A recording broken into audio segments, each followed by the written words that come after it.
Date Night Scent Combo. Ito si ating Latafa The Kingdom, which is your dupe of your Limal Elixir, and of course your Tom Ford Lost Cherry. Yan ang pagko-combine natin for tonight's video.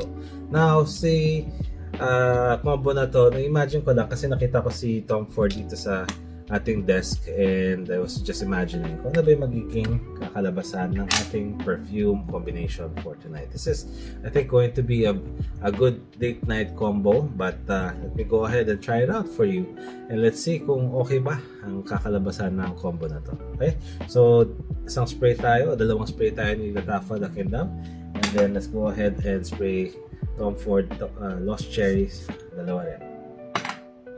So, of course, si Lost Cherry is mostly cherry scent na may pagka-vanilla, and then si Latafa The Kingdom, of course, vanilla, and as well as lavender and tobacco ang kanyang amoy. Ay, my God. This is it. This is your perfect date night scent. Okay, so if you're gonna go out with your special someone, you're gonna have a special night, make sure to try it out. Grabe. Cherry, vanilla, sweetness combo. This is perfect. I mean, wala akong masabi in terms of this combination. Ang ganda ng kanyang combine ng dalawang scent profile na yon na, you know, I'm pretty sure you're gonna get a lot of compliments if you're gonna go out on a date. Okay? So, grabe.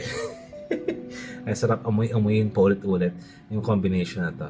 Okay? So, yun lang.